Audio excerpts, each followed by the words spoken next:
5 underrated NBA players of the 2016-2017 season. My name is Josh Renviers, and spoiler alert, none of the guys on the thumbnail are on this list. Let's get into the real underrated NBA players that nobody talks about, starting with Kemba Walker. Last season, Kemba Walker was able to put up 20.9 points per game, 4.4 rebounds, 5.2 assists, and 1.6 amount of steals last season on a Charlotte Hornets team that overachieved by many. Personally, I didn't feel like the Charlotte Hornets would test the Miami Heat to 7 games, yet alone be tied with the record of 4 other top Eastern teams last season. With Jeremy Lin no longer on the team and Al Jefferson gone as well, Kemba Walker is going to have a real good year in my opinion.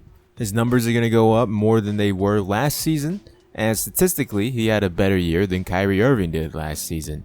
Not to mention that the emergence of Nick Batum signing max money with the Charlotte Hornets should help, along with the defense that MKG brings to the Charlotte Hornets team, which they really did miss last year, and yet still made the playoffs. Some people may call Kemba Walker just a scorer, but if he's just a scorer, what's Kyrie Irving? Is Kyrie Irving not a top 5, top 10 point guard in the NBA? Just because you could put up buckets, that shouldn't discount the credit of the caliber of point guard you are. Kemba Walker will have a better year statistically and should make the All-Star game over guys like Kyle Lowry, Reggie Jackson, and Isaiah Thomas. Don't at me, I know it's a bold prediction, so we'll move on to the next underrated player this season. And that man is Thaddeus Young. He is finally on a good team after years of being on a mediocre and bad team such as the Philadelphia 76ers, the Minnesota Timberwolves, and the Brooklyn Nets. He has finally found a home with the Indiana Pacers, who on paper should be a top team in the Eastern Conference and should be a threat in the Eastern Conference. And he can finally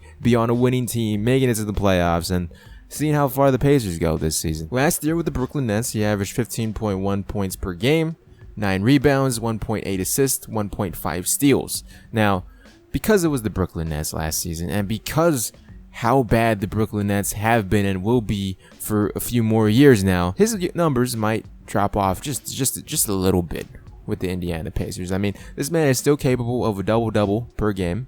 And it's crazy that the Indiana Pacers got this man for dirt cheap from the Brooklyn Nets. All they did was trade away a 20th draft pick from last season who ended up being Caris LeVert. And they got an established player who's reliable at that power forward spot that can start there or even come off the bench if needed. Thaddeus Young is going to be an essential player come playoff times with the Pacers. He's not the best stretch 4, but he could shoot the occasional 3. And he could guard them pretty well as well. So I like this new movement of the Indiana Pacers, and Thaddeus Young is going to be a big part of how far they go. He's the perfect role player and complementary piece to a guy like Paul George. Every team needs a Thaddeus Young on their team, even though if there's only one Thaddeus Young. So moving on to the next underrated player, Eric Bledsoe of the Phoenix Suns. Now, last year wasn't a great year for Eric Bledsoe because he was injured throughout the majority of it, and ever since he got to Phoenix, hasn't really been able to play a full 82 game season. He was able to play 81 games a few years back, but last year could have been a different maker for the Phoenix Suns team. Maybe Devin Booker wouldn't have emerged as he did if Eric Bledsoe didn't go out and if their entire team just was a whole combustible fire with Markieff Morris and Archie Goodwin and TJ Warren. Everything was going wrong for the Phoenix Suns last year except for Devin Booker. But last season, Bledsoe was able to average 20.4 points per game, 4 rebounds, 6.1 assists, and 2 steals in the 31 games that he did play, which is a pretty good stat line. And I'm expecting big things if he can stay healthy this upcoming season from Eric Bledsoe, because the Suns are definitely going to need him. And speaking of another point guard in Phoenix, the next underrated player I feel like will have a great year this season will be Brandon Knight of the Phoenix Suns. Brandon Knight was able to average 19.6 points per game, 3.9 rebounds, 5.1 assists, and 1.2 steals last season.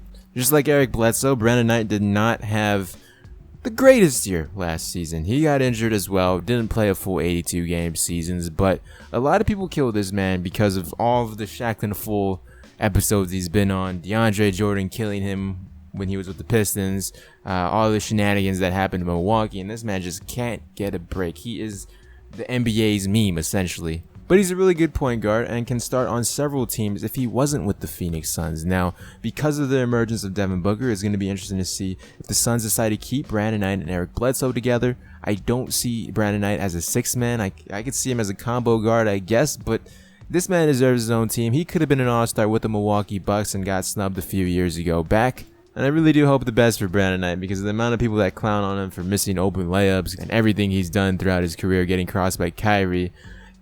Stop the bullying, guys. He's a good point guard. He's a really good point guard. If healthy throughout the entire season, both Brandon Knight and Eric Bledsoe can make an immediate impact for this Phoenix Suns team and make them suck a whole lot less than they probably will suck. Last but not least, Jay Crowder.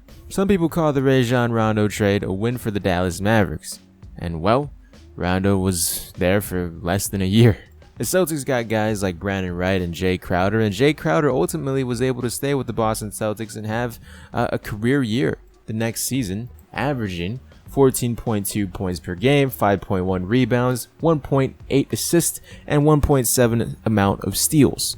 He's the Boston Celtics glue guy. He's a 3-and-D type of guy, and the Boston Celtics signed him to a relatively cheap contract. Looking back at that trade, I think the Boston Celtics won, considering they were able to keep a guy like Jay Crowder who turned his career around with the Celtics when given the opportunity to get some minutes.